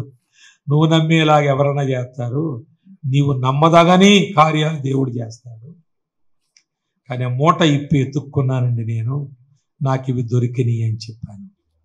ప్రతి వారు ఈ ఒరవడిలో ఈ ప్రవాహంలో కొట్టుకుపోవద్దు. మూట నెత్తి మీద పెట్టుకుని గుడికి పోతున్నట్టు, ఆ కొండ మీదకు పోతున్నట్టు కొట్టుకుపోవద్దు. ఇంటి దగ్గర ఇప్పుకొని ఒక్కోదాన్ని చూడు. నీ ఆనందానికి అంతూ ఉండదు. అలాంటి ఇంత గొప్ప రక్షణ నాది గురి నేను అనుకోలేదు. ఏదో పాత బట్ట మూట అనుకున్నాను, ఏదో బరువుగా ఉంది, ఏదో ఉందనుకున్నాను, కానీ ఎంత ఉందనుకోలేదు నేను అని నువ్వు ఆశ్చర్యపోయేటట్లుగా ఆ మూటను నీవు విప్పినప్పుడు ఎన్నో అద్భుతమైన విషయాలు నువ్వు చూస్తావు. మంచిది. నేను మరలా తిరిగి మత్తయి సువార్త 5వ అధ్యాయంలో ఆ భాగ్యాలు నేను రాత్రి ప్రారంభించాను. ఇప్పుడు చూచి ఆ యోగ్యతలు కూడా క్లుప్తంగా మీకు చెబుతాను. ఆ 3వ వచనంలో పరలోక రాజ్యము వారిది అనే మాట ఉంది. వినండి జాగ్రత్తగా. పరలోక రాజ్యము నాది అని మనం అనడానికి ఒక గొప్ప కారణం ఉంది. అదేమంటే మనము దేవుని పిల్లలమయ్యాము, అధికారయుక్తమైన దేవుని పిల్లలు. దేవుడు పరలోకములో ఉన్నాడు, పరలోకమందున్న మా తండ్రి అని ప్రార్థన చేయమని మత్తయి సువార్త 6వ అధ్యాయంలో మనం చదువుకున్నాం గత రాత్రి. పరలోకమందున్న మన తండ్రికి మనం పిల్లలము కనుక పరలోకం మనదా కాదా? నా తండ్రి ఇల్లు, నా తండ్రి వ్యాపారము, నా తండ్రి యొక్క రాజ్యము మనది కాదా? ఆయనది ఏదైతే అది మనదే కనుక పరలోక రాజ్యం. దీనికి పౌలు అంటాడు మన పౌరస్థితి పరలోకములో ఉన్నది. ఫిలిప్పీ 3:20లో ఆ మాట. ఈ మాట ఈ లోకములో లేక మన దేశంలో ఎన్నో మతాలు ఉన్నాయి, పటిష్టమైన మతాలు ఉన్నాయి. మరో విధంగా భావించకండి. ఇక్కడ ఎవరైనా ఉంటే నేను ఉదాహరణ కూడా చెబుతున్నాను. కృష్ణానదిలో నేను 3:30-4 గంటలకి మాకు బస్సు వచ్చేది, సిద్దిపేట నుంచి గుంటూరు పోయే బస్సు. ఇప్పుడు లేదనుకోండి. అందులో ఎక్కువ సార్లు నేను ప్రయాణం చేసేవాడిని. ఉదయం వస్తుంటే 4 గంటలకే బస్ స్టాండ్కి వచ్చేసింది. అంటే 4 కొంచెం ముందు కృష్ణానదిలో ఎందరో మునుగుతూ ఉండేవారు. నేను ఎప్పుడు అన్ని చన్నీళ్ళలో మునగలేదు. అంటే నేను ఏ భక్తి అయితే కలిగి ఉన్నానో అంతకంటే మించిన అనేక రెట్లు ఎక్కువ వాళ్ళ భక్తి చేస్తున్నారు. అక్కడ వాళ్ళు మునుగుతున్న వాళ్ళ దగ్గరికి వెళ్ళి నువ్వు చచ్చిపోయాక ఎక్కడికి వెళ్తావు అని అడిగితే ఆ భగవంతుని దయ అంటారు తప్ప పరలోక రాజ్యం నాదని చెప్పగలరు వాళ్ళు. ఒక క్రైస్తవులు తప్ప, ప్రభువైన యేసు క్రీస్తును తమ రక్షకుడుగా అంగీకరించిన, రక్షణ నా సొంతం అనేవాళ్ళు తప్ప, నా రక్షణ ఎంత గొప్పదో నాకు తెలుసు అనేవాళ్ళు తప్ప ఎవ్వరు కూడా, ఏ మతస్థులైనా సరే, ఆ మతస్థులే కాదు మత నాయకులైనా సరే, మత స్థాపకులైనా సరే, ఆ గురువులైనా సరే, ఆ పండితులైనా సరే, నేను పరలోకం వెళ్ళిపోతాను ఎవరు, నేను పరలోక పౌరుణ్ణి అని ఎవరు చెప్పరు. అలా అనకూడదు, అది అపచారం అంటారా, దేవదోషణని కూడా అంటారు. కానీ మనకు దేవుని పిల్లలయ్యే అధికారం ఉన్నది కనుక దేవదోషణ చేయడం లేదు. మన వారసత్వాల గురించి చెబుతూ ఉన్నాము. ఒక చిన్న పిల్లోడు అంటాడు, ఆ కనబడే బంగళా మాది అంటాడు. ఎందుకంటే వాళ్ళ తండ్రి దాన్ని కట్టించాడు. అలాగే పరలోకము మనది అనే మాట. తర్వాత మన భాగ్యం చూడండి. తర్వాత 4వ వచనంలో మనము దుఃఖపడేటప్పుడు ఓదార్చేవారు మనకున్నారు అనే మాట చూస్తున్నాం. మనం దుఃఖములో ఉన్నప్పుడు ఓదార్చేవారు ఉన్నారు. యెషయా గ్రంథంలో ఒక మాట ఉంటుంది, చదువుతారా? మంచి మాట అది. 51వ అధ్యాయంలో 2వ వచనం.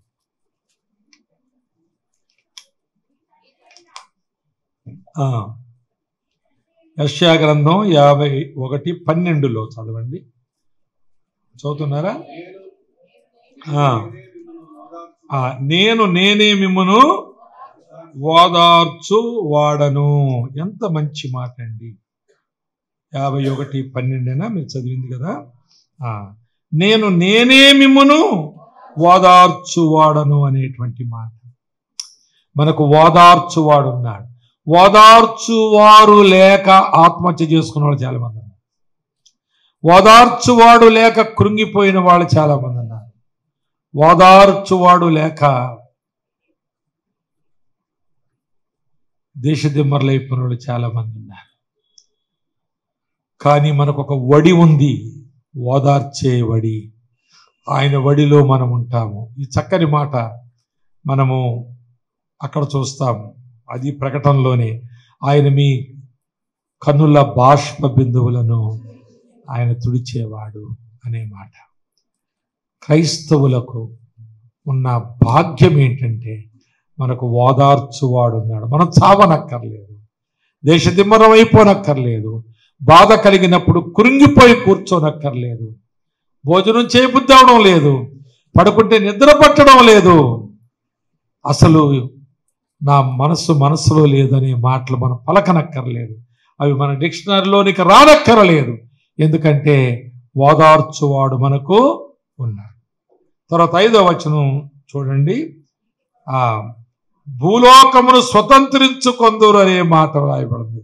భూలోకమును, దీన్ని నేను ఎట్లా మన భాషలో పెట్టానంటే, మన మేరకు మనము లోకములో ఎక్కడికి వెళ్ళినా చలామణి అయిపోతాం, ఎక్కడైనా చెల్లుబడవుతాం, మనం ఎక్కడైనా అంగీకరించబడతాం, మనం ఎక్కడైనా ఉండగలుగుతాం. మనం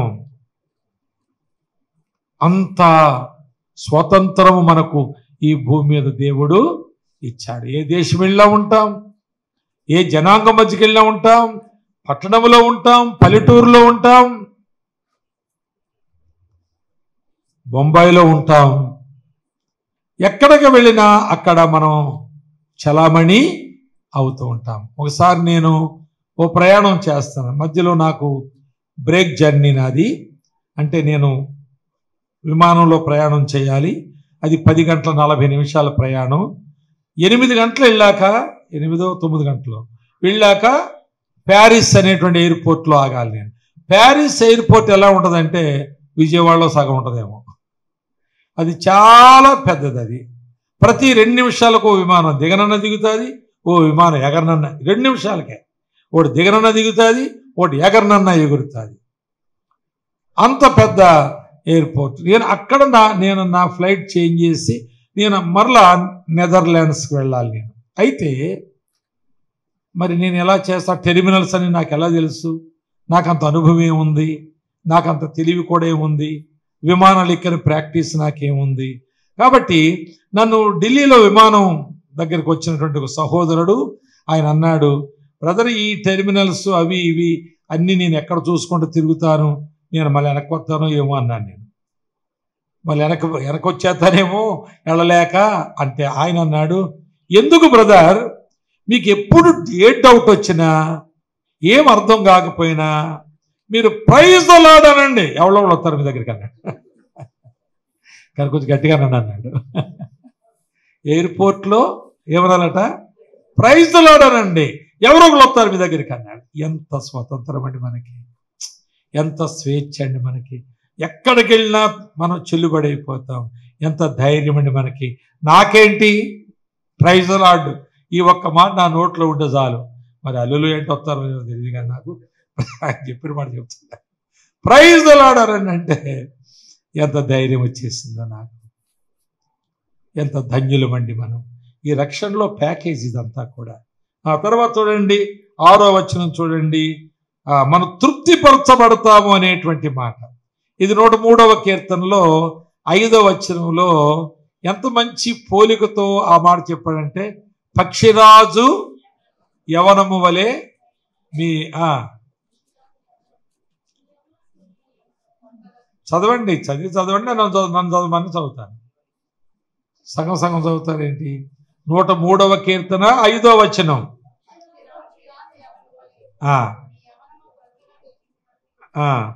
మేలుతో మేలుతో నీ హృదయమును తృప్తిపరచువాడు. దేవుడు మనలను తృప్తిపరుస్తూ ప్రతిరోజు ఆయనను బట్టి మనం తృప్తిపరచబడుతూ ఉన్నాము. ఆయనను బట్టి ఎంత గొప్ప తృప్తి కలిగిన జీవితం ఆయన మనకిచ్చాడు. ఉన్నది వదిలేసేవాడికి లేనిది కావాలని ఆశ ఉంటుందా? ఉన్నది ఉంచుకుని లేనిది కావాలనుకునేవాడు తృప్తి ఉంటుందా? మీకు అర్థమైంది నా సమాసం? ఉన్నది వదిలేసుకుని వాడికి లేనిది కావాలని ఆశ ఉంటుందా? అందుకే పౌలు అంటాడు, నేను ఏ స్థితిలో ఉన్నానో ఆ స్థితిలో తృప్తి కలిగి ఉన్నాను, తృప్తి కలిగి ఉన్నాను. ఎంత తృప్తి అండి మన జీవితానికి. దీన్ని దేనికి పోలుస్తున్నాడంటే పక్షిరాజు యవనముతో పోలుస్తున్నాడు. పక్షిరాజు అది ముసలి అయినప్పుడు అది కొండలో రాళ్ల మధ్యలోకి వెళ్ళిపోయి, రాళ్ళు ఉంటాయి, ఇరుకు రాళ్ళు ఉంటాయే, పక్షులని తుంటది ఏకంగా, అది చిన్నదేం కాదు, రాబందు కంటే పెద్దగా ఉంటుందేమో. అది ఆ ఇరుకుల్లోకి దూరిపోయి ఆ రాళ్ళ మట్టి ఇలాగెలా తిరుగుతూ ఉండగా దాని ఏకలన్నీ రాలిపోతాయంట. ఇది శాస్త్రీయంగా చెప్పండి మాట కూడా, ఇది బైబిల్ మాటే కాదు. అది ఎప్పుడైతే ఇవన్నీ ఊడిపోయినాయో అది అక్కడే ఆ ఊడిపోయినటువంటి ఆ బాధ, ఆ కొంచెం ఆ బ్లీడింగు, ఆ ఆహారం లేని పస్తు, తర్వాత ఒంటరితనం, ఇవన్నీ అనుభవించడం కొంత సమయం పడుద్ది. After a period of time, కొంత సమయం అయిన తరువాత దానికి రెక్కలు వస్తుంటాయి, ఏకలు వస్తుంటాయి, నెమ్మదిగా రాళ్ళని బయటకు వస్తుంది. అలాగలా నడుచుకుంటూ తిరిగి తిరిగి ఇప్పుడు అకస్మాత్తుగా మరలా ఆకాశంలోకి ఎగిరిపోతుంది, ఆహ్లాదంగా బ్రతుకుద్ది. అది యవన కాలంలో ఎలాగ ఎగిరిందో ఇప్పుడు మరలలాగే. అది దేవుడు మన జీవితంలో చేసే మేలు. మనం ఎప్పటికీ ముసలి వాళ్ళం కాదు, వారు తమ ముసలితనములో చిగురు పట్టుదురు అనే మాట కూడా మన వాక్యంలో చూస్తాం కదా. 11వ వచనం కింద కూడా ఆ 103లోనే చూస్తాం అలాంటి మాటలు.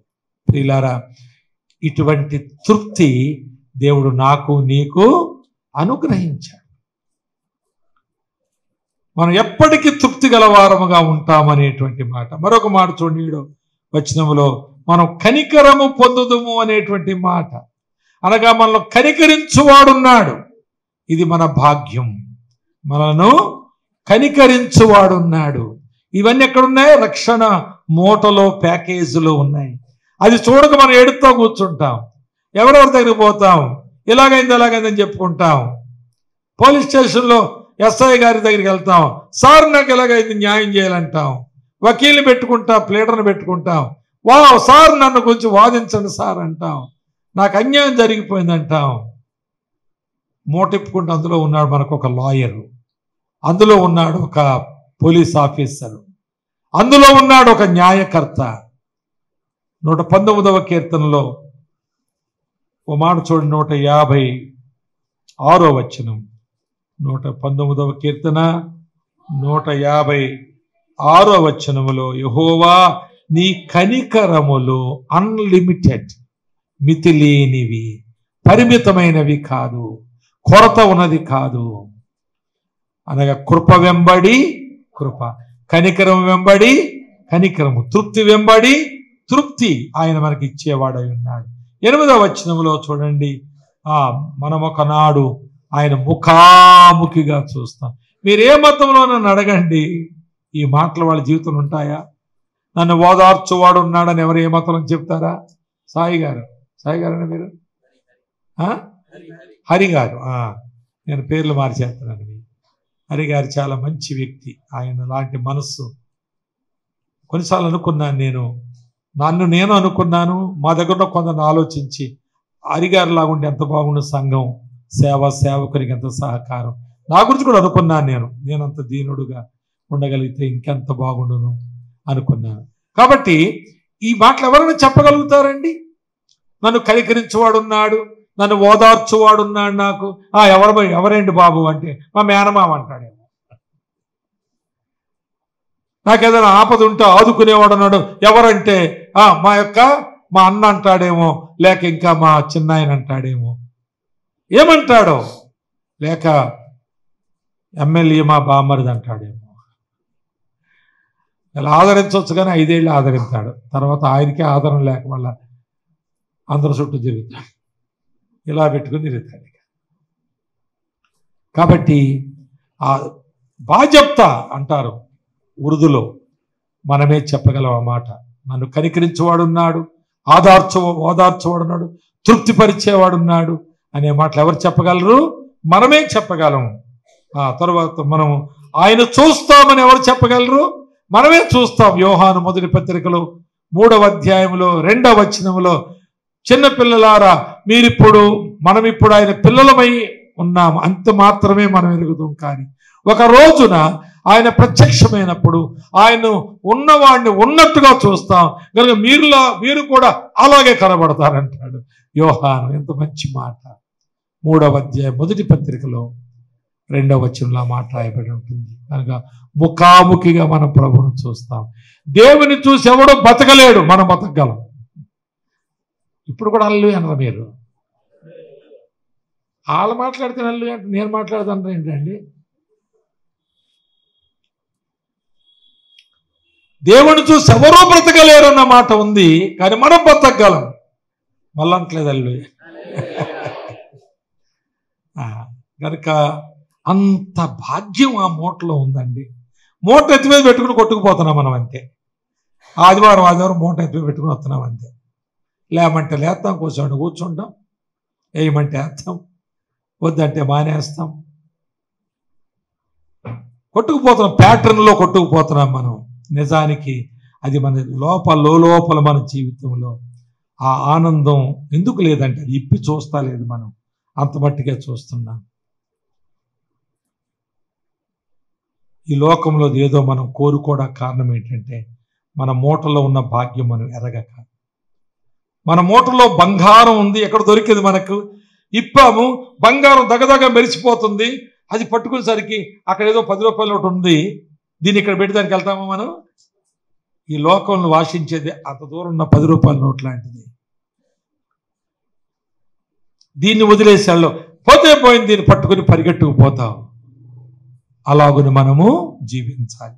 తరువాత 9వ వచనంలో చూడండి, వారు దేవుని కుమారులు అనబడుదురు అనేటువంటి మాట.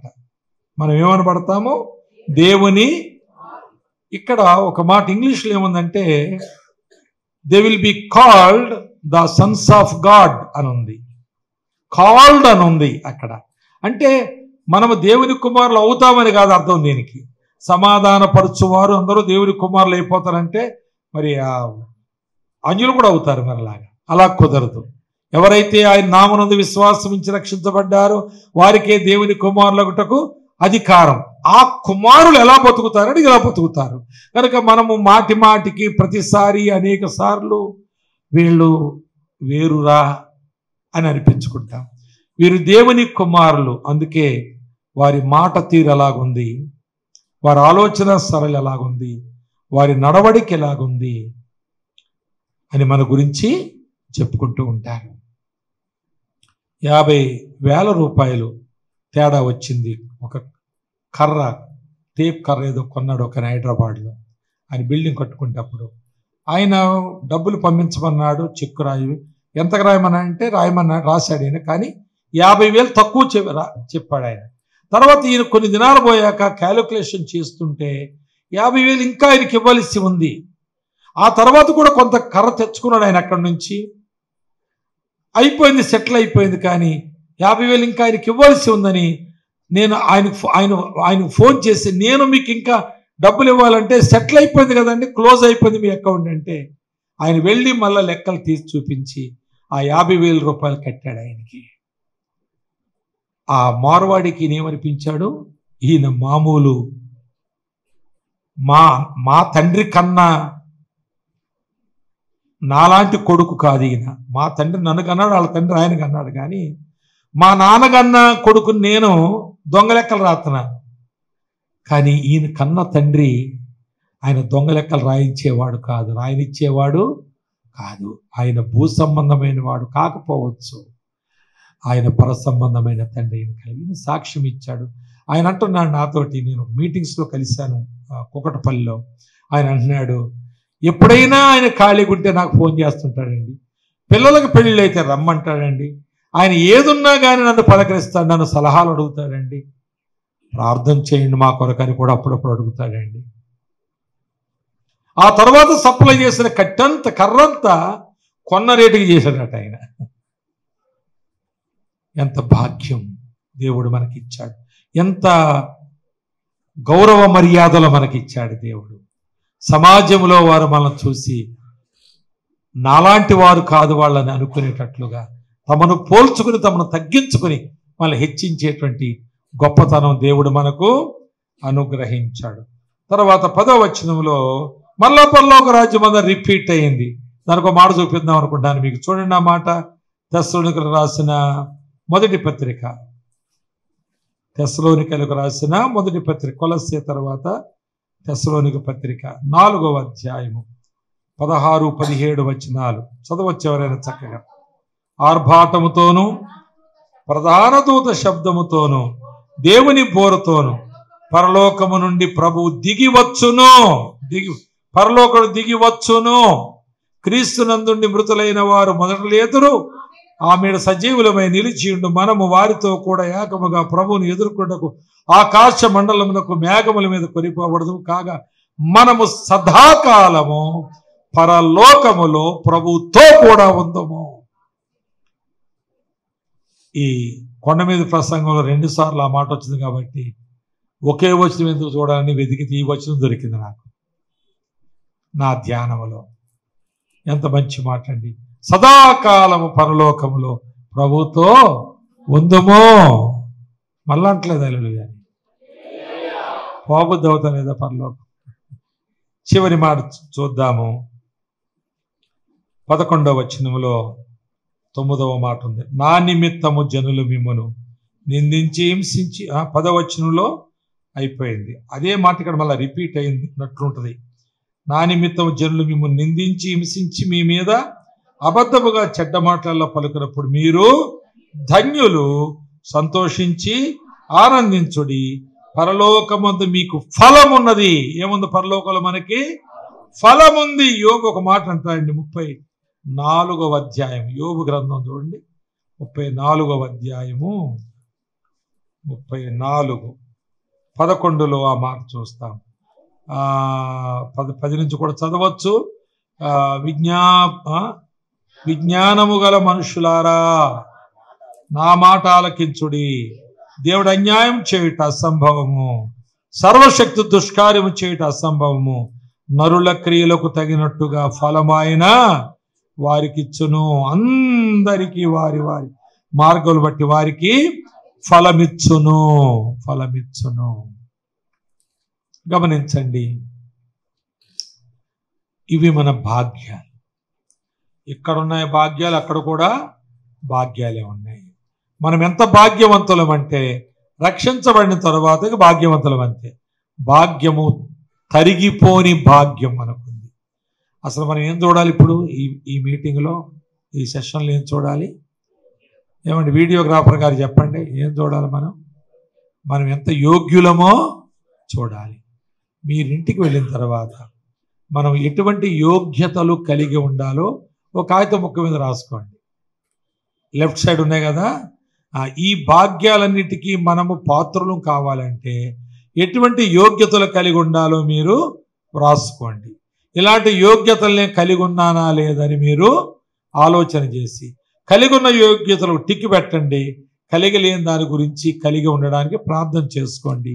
సాయంకాలం ఆ యోగ్యతలు మనం కలిగి ఉండుట ద్వారా మనం ఎటువంటి బాధ్యత మనకు అప్పగించబడుతుందో ధ్యానం చేద్దాం, ప్రార్థన చేసుకుందాం.